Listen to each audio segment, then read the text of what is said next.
नमस्कार दोस्तों, स्वागत है आपका आज के करंट अफेयर्स एमसीक्यू डिस्कशन में। तो चलिए स्टार्ट करते हैं आज का डिस्कशन। सबसे पहले हम बात करेंगे करंट अफेयर्स फैक्ट के बारे में।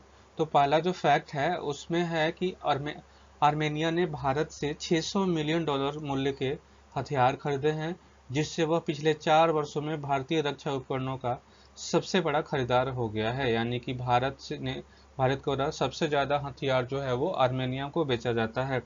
अगर आर्मेनिया के साथ भारत की डील की बात की जाए तो भारत ने आकाश टीएस एयर डिफेंस सिस्टम को आर्मेनिया को देने का जो है समझौता 2022 में किया था, जो कि 15 आकाश टीएस एयर डिफेंस सिस्टम को भारत जो है आर्मेनिया को देगा।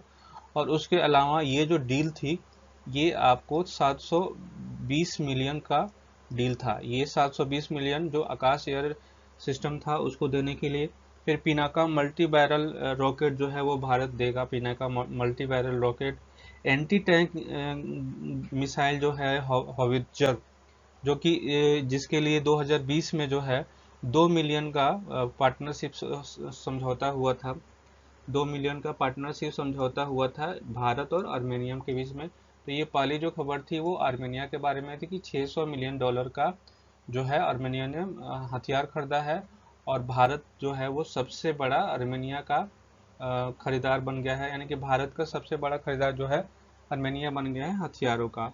दूसरी जो खबर है वो अप्रावा एनर्जी ने राजस्थान में एक ट्रांसमिशन परियोजना हासिल की है, जो इसकी नवीकरणीय ऊर्जा पहल में एक महत्वपूर्ण विस्तार है। अप्रावा एनर्जी ने है को राजस्थान के जैसलमेर में, राजस्थान और के जैसलमेर और बाड़मेर क्षेत्र में, राजस्थान का जो जैसलमेर और बाड़मेर का क्षेत्र है वहाँ पे इनको एक इंटर स्टेट ट्रांसमिशन प्रोजेक्ट के लिए लाइसेंस मिला है, जिसकी कुल लंबाई जो है वो 200 किलोमीटर होगी। और ये ट्रांसमिशन लाइन जो है वो 200 किलोमीटर लंबी होगी, 2 जिलों में फैली होगी, जो कि जैसलमेर और बाड़मेर क्षेत्र में पड़ता है। इसके द्वारा जो है 400 केबी से 765 केबी का बिजली जो है 400 केबी से 765 केबी बिजली का उत्पादन होगा। अगर हम बात करें अप्रावा एनर्जी की, तो इसके द्वारा जो है जैसलमेर और बाड़मेर के अलावा राजस्थान में 3 विंड प्रोजेक्ट जो है 250 मेगावाट का इसका संचालन किया जा रहा है। 3 विंड प्रोजेक्ट जो है वो इसका संचालन किया जा रहा है राजस्थान में। इसके अलावा 3 सोलर प्रोजेक्ट जो है जो कि 600 मेगावाट का है, उसका जो है प्रोजेक्ट जो है प्रोजेक्ट जो है वो इसके द्वारा बनाया जाएगा। और ये जो है आपका भारत का 5.5 गीगाहर्ट्ज का जो टारगेट है उसमें ये महत्वपूर्ण भागीदार होंगे, ये जितने भी प्रोजेक्ट संचालित हो रहे हैं। तीसरी जो खबर है, उड़ीसा की तैराक प्रत्याशा रे को खेलों में उनकी उत्कृष्ट उपलब्धि के लिए वर्ष 2024 का एकलव्य पुरस्कार के लिए चुना गया है। अगर हम प्रत्याशा राय की बात की जाए, प्रत्याशा राय की बात करें तो ये उड़ीसा के प्लेयर हैं और ये स्विमर हैं। और इनको जो है खेलो इंडिया गेम्स 2024 खेलो इंडिया गेम्स 2024 के लिए 2024 में इनकी उपलब्धि के लिए इस पुरस्कार को चयनित किया गया है। खेलो इंडिया गेम्स 2024 जो कि गुवाहाटी में हुआ था, इसमें इनके द्वारा 6 मेडल, जो कि 6 gold medal, 1 silver medal, 6 gold medal, एक सिल्वर मेडल और एक जो है ब्रॉन्ज मेडल इनके द्वारा जीता गया था। तो ये काफ़ी बड़ी उपलब्धि थी और इसके लिए इनके द्वारा ये इनको जो है एकलव्य पुरस्कार 2024 दिया जा रहा है। एकलव्य पुरस्कार की अगर बात की जाए तो एकलव्य पुरस्कार जो है वो उड़ीसा का सर्वश्रेष्ठ अवार्ड है और ये युवा खिलाड़ियों को प्रोत्साहन देने के लिए इसको दिया जाता है। इसके तहत 7 लाख रुपए की राशि और एक प्रोत्साहन प्रशस्ति पत्र दिया जाता है। और ये जो पुरस्कार है 1997 से दिया जाता है। ठीक है। अगली खबर जो है वो मध्य प्रदेश कैडर के 1991 बैच के आईपीएस अधिकारी आलोक रंजन के बारे में है। इनको राष्ट्रीय अपराध रिकॉर्ड ब्यूरो यानी कि एनसीआरबी का निदेशक नियुक्त किया गया है।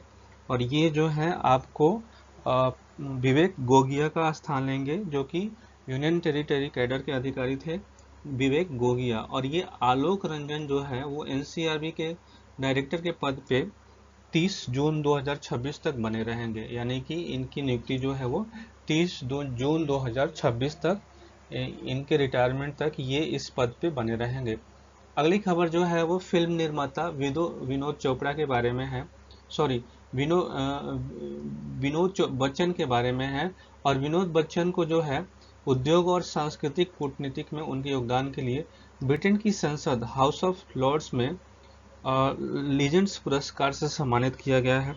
अगर हम बात करें विनोद चोपड़ा की, सॉरी विनोद बच्चन की बात करें, तो ये फिल्म डायरेक्टर हैं और इनके द्वारा इनकी जो प्रमुख फिल्में हैं उसमें आपको याद होगा शादी में जरूर आना, शादी में जरूर आना जो मूवी थी वो इनके द्वारा डायरेक्ट की गई थी। तो इससे आप याद कर सकते हैं कि जिस मूवी को शादी में जरूर आना मूवी को जिसने डायरेक्ट किया था उनको जो है हाल ही में ब्रिटेन की संसद के द्वारा पुरस्कार दिया गया है, और ये आपको याद होना चाहिए। अगला जो न्यूज है उसमें कहा गया है विश्व पर्यटन दिवस 2024 जो कि 27 सितंबर को मनाया गया, जिसमें वैश्विक एकता को बढ़ावा देने, अर्थव्यवस्था को बढ़ावा देने और सांस्कृतिक अनुभवों को साझा करने में पर्यटन के महत्व पर प्रकाश डाला जाएगा। कैलिफोर्निया स्कूलों में विद्यार्थियों के स्मार्टफोन के उपयोग पर प्रतिबंध लगाने वाला नवीनतम राज्य बन गया है ताकि उनको पढ़ने में ध्यान उनका लगाया जा सके। तो कैलिफोर्निया में जो है विद्यार्थियों को स्कूलों में स्मार्टफोन यूज करने पर प्रतिबंध लगा दिया गया है।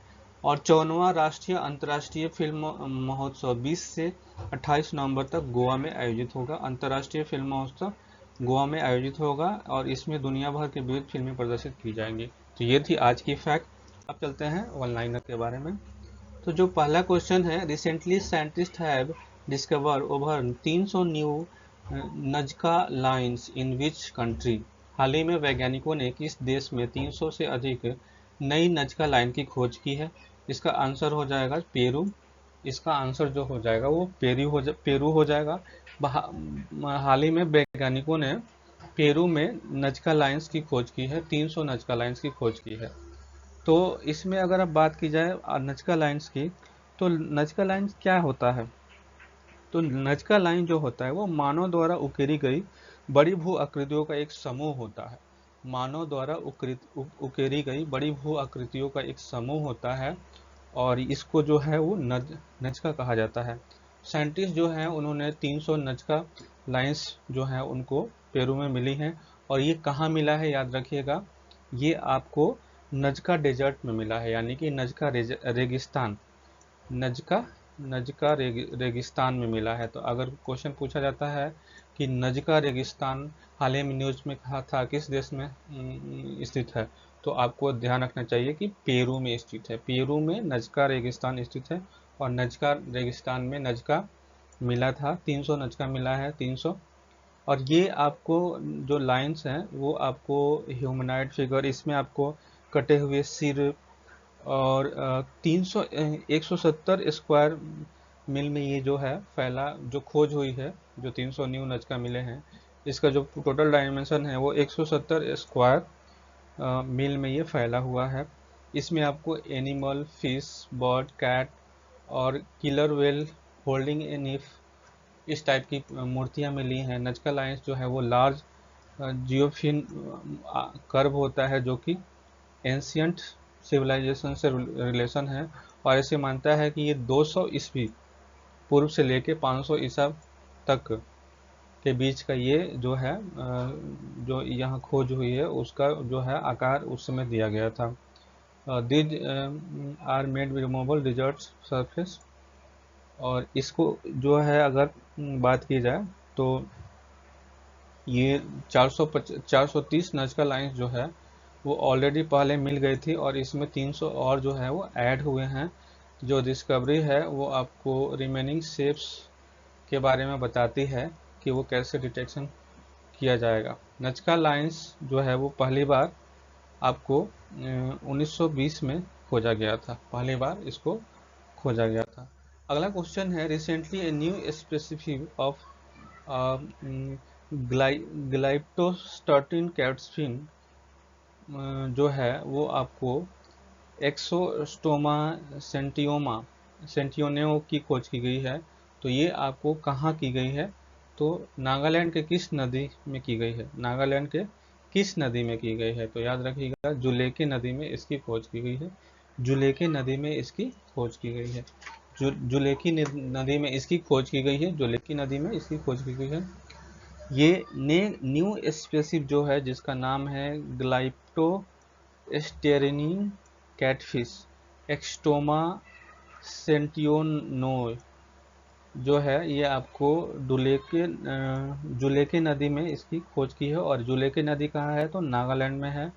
ये जो फिश है वो यूनिक इसमें फीचर हैं, जैसे अलीपोज फिन अटैच है, अपर कैडल फिन रे है, इसमें ट्यूबरक्लोस इन सारी खूबियों से लस्त है, स्प्लेंडर हर्ड है, स्माइल छोटा आँख है, 41 वर्टब्रेज इसमें है। It also note and long distance between its dorsal and disposal. और जो शोधकर्ता हैं उनको ये आपको इन्होंने कहा है कि जो म्यांमार और थाईलैंड में जो इस तरह की प्रजातियां पाई जाती हैं उनसे इन्होंने कहा कि वो उनसे भिन्न है। तो म्यांमार और थाईलैंड में ई बर्मोरी और ई गोलीगुन से जो है ये सब पाए जाते हैं, तो इनसे ये अलग है। अगला जो क्वेश्चन है, recently where was the global aerospace summit 2024 held, हाल ही में ग्लोबल एरोस्पेस समिट 2024 कहाँ आयोजित किया गया है, तो अबू धाबी में आयोजित किया गया है। इसका आंसर हो जाएगा अबू धाबी। ठीक है, ग्लोबल एरोस्पेस समिट 2024 जो है वो अबू धाबी में आयोजित किया गया है। इसका जो फोकस था वो मेन फोकस था आपको sustainability, youth engagement and innovation in the aerospace defence sector. और इसका जो थीम था इसमें आपको advancement in aerospace technology, investment strategy, integration of emerging technology like AI, hydrogen powered aircraft, industry leader, government officials discuss the future of air travel और space economy. और ये अनुमान लगाया गया है कि 2035 तक जो स्पेस इकोनॉमी है वो 1.8 ट्रिलियन की रेस तक पहुंच जाएंगी। यानी कि ग्लोबल एरोस्पेस समिट में ये बताया गया है कि 2035 तक 1.8 ट्रिलियन के आसपास जो है वो स्पेस इकोनॉमी जो है वो पहुंच जाएगी। और ये आपको अबू धाबी में इसका आयोजन किया गया है। तो ग्लोबल एरोस्पेस समिट 2024 के बारे में था। अगला जो खबर है उसमें कहा गया है इतुर्नागरम वाइल्ड लाइफ सेंचुरी, हाल ही में खबरों में रहा इतुर्नागरम वाइल्ड लाइफ सेंचुरी किस राज्य में स्थित है, किस राज्य में स्थित है, तो इसका राइट आंसर जो हो जाएगा वो तेलंगाना हो जाएगा। तो ये क्यों चर्चा में था, तो अभी हाल ही में यहाँ पे एक एक्सट्रीम कंडीशन देखने को मिला है जिसमें साइक्लोन के कारण यहाँ पे मैसिव जो पेड़ें हैं वो गिर गई हैं। और ये आपको है इतुर्नागरम वाइल्ड लाइफ सेंचुरी जो है वो तेलंगाना में स्थित है। तो याद रखिएगा कि तेलंगाना में स्थित है। और ये आपको महाराष्ट्र, छत्तीसगढ़ और तेलंगाना बॉर्डर से सटा हुआ है, जो कि मुलुगु डिस्ट्रिक्ट में पड़ता है। और इस वाइल्ड लाइफ सेंचुरी को 1952 में हैदराबाद निजाम के द्वारा इसको वाइल्ड लाइफ सेंचुरी घोषित किया गया था, जो कि 806 स्क्वायर फीट किलोमीटर की रेंज में फैला हुआ है। और the century is divided into, ये जो सेंचुरी है वो दो भागों में बटा हुआ है। Dayam Vagu water source and river Godavari also flow, यानी कि गोदावरी नदी भी यहाँ से बहती है। तो ये हम बात कर रहे थे एतुर्नगरम वाइल्ड लाइफ सेंचुरी के बारे में, जो कि तेलंगाना में स्थित है।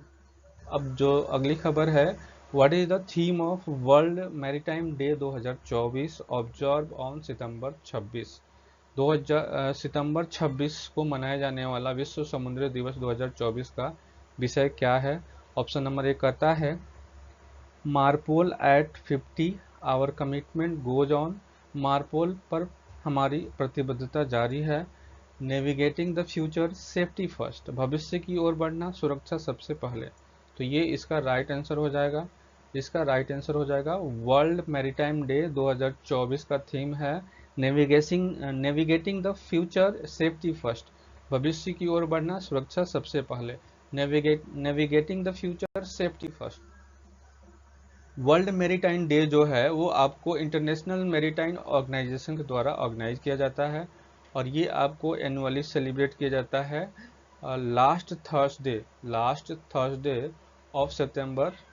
प्रत्येक ईयर सितंबर के लास्ट थर्सडे को ये सेलिब्रेट किया जाता है और इस साल की जो थीम थी वो थी navigating the future safety first. Navigating the future safety first. This day emphasizes the significance of maritime activities, industry contribution, global development, raising awareness, safety measure and innovation in the maritime sector। तो ये थी आपको world maritime day की theme, जिसका जो कि है navigating the future safety first. अगला जो प्रश्न है वो है आपको लंबा वाला question. Consider the following statements regarding quantum theory and general relativity. Quantum सिद्धांत और सामान्य सापेक्षता के बारे में निम्नलिखित कथनों पर विचार करें। ऑप्शन नंबर 1 कहता है quantum theory explain the behaviour of matter and energy at a small scale such as subatomic particles. Quantum सिद्धांत छोटे पैमाने पर पदार्थ और ऊर्जा के व्यवहार की व्याख्या करता है, जैसे कि उप परमाणु कण। दूसरा नंबर कहता है general relativity describe the motion of large objects in gravitational fields such as plants and stocks. सामान्य सापेक्षता गुरुत्वाकर्षण क्षेत्र में बड़ी वस्तुओं की गति का वर्णन करती है, जैसे कि ग्रह और तारे। तीसरा कहता है quantum theory and general relativity are full compatible and have been unfilled under a single theory of quantum gravity। Quantum सिद्धांत सामान्य सापेक्षता पूरी तरह से संगत है और क्वांटम गुरुत्वाकर्षण के एक ही सिद्धांत के तहत एकीकृत किए गए हैं। Which of the following statement are true. तो इसका राइट आंसर हो जाएगा 1 और 2, यानी कि पहला ऑप्शन जो है वो सही है। क्वांटम सिद्धांत छोटे पैमाने पर पदार्थ और ऊर्जा के व्यवहार की व्याख्या करता है, जैसे कि परमाणु उप परमाणु कण। और दूसरा जो है वो भी सही है, सामान्य सापेक्षता गुरुत्वाकर्षण क्षेत्रों में बड़ी वस्तुओं की गति का वर्णन करती है, जैसे कि ग्रह और तारे। तो ये दोनों आपको सही है। इसकी जो व्याख्या है उसको देखते हैं। स्टेटमेंट 1 जो है और 2 जो है वो सही है। Quantum theory deals with microscopic particles. Quantum theory जो है वो सब पार्टिकल्स यानी कि छोटे छोटे कणों को डील करता है with their interaction, while general relativity describe gravitational forces affect large scale. तो क्वांटम थ्योरी जो है वो छोटे पार्टिकल पे फोकस होता है और जो जनरल रिलेटिविटी थ्योरी जो है वो ग्रेविटेशनल फोर्सेज पे आपको जो लार्ज स्केल पे ऑब्जेक्ट करते हैं उस पे फोकस होता है। स्टेटमेंट 3 जो है वो गलत है, क्योंकि quantum theory and general theory have not yet been fully unified and the conflict between them is a central issue of modern physics, often refers to as a problem of quantum gravity। तो ऐसा नहीं है कि दोनों theory जो है पूर्णतः प्रमाणित है, इसमें दोनों में अभी भी कंट्राडिक्शन की स्थिति बनी हुई है। तो ये थी पहली। अगला जो क्वेश्चन है उसमें कहा गया है विच of the following is not a characteristics of Griffin. निम्नलिखित में से कौन सी विशेषता ग्राफीन की नहीं है। ऑप्शन नंबर 1 कहता है स्ट्रॉन्गर देन स्टील, स्टील से अधिक मजबूत। दूसरा कहता है कंडक्ट्स इलेक्ट्रिसिटी, बिजली का संचालन करता है। तीसरा कहता है हैवियर देन लीड, शीशे से भारी होता है। चौथा कहता है बायोकम्पैटिबल होता है। तो इसका आंसर हो जाएगा शीशे से भारी।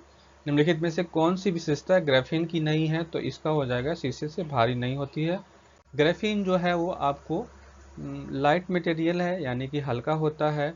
1 mm वेट से कम होता है ये 1 ग्राम, और ये आपको लाइटर देन लीड। ये आपको इसका प्रॉपर्टी की बात की जाए तो स्ट्रेंथ होता है, कंडक्टिविटी और बायोकम्पेबिलिटी इसमें होती है। ये आपको डिस्क्रिप्शन ऑफ ग्राफीन हो गया। इसके बाद बात करते हैं consider the following statements about the blockchain technology. Blockchain तकनीक के बारे में निम्नलिखित कथनों पर विचार करें। ऑप्शन नंबर 1 कहता है each block in the blockchain contains encrypted data which makes it tamper proof.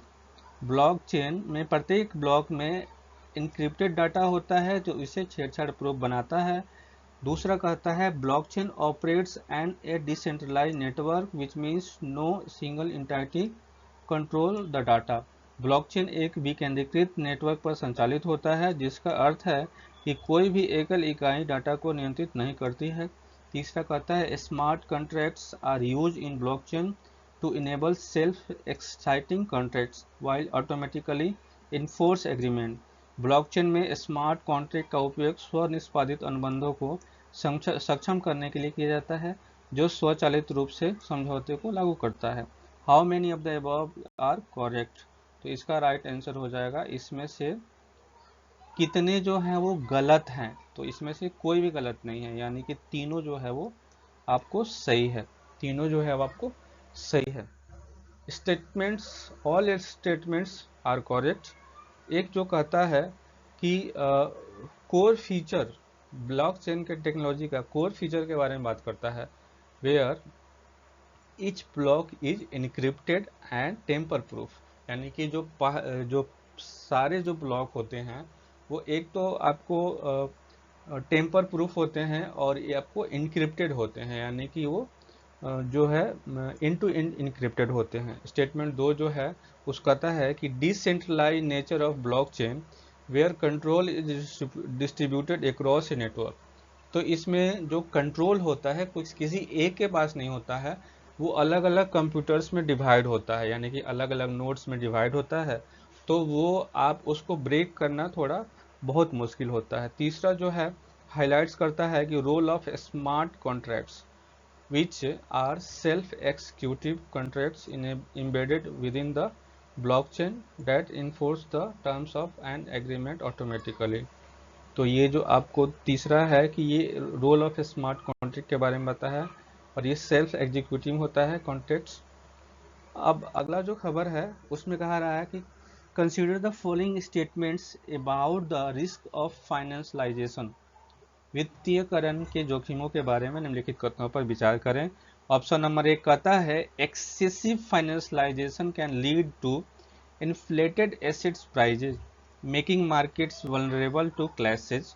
अत्यधिक वित्तीयकरण से परिसंपत्ति की कीमतें बढ़ सकती है जिससे बाजार में गिरावट का खतरा बढ़ सकता है।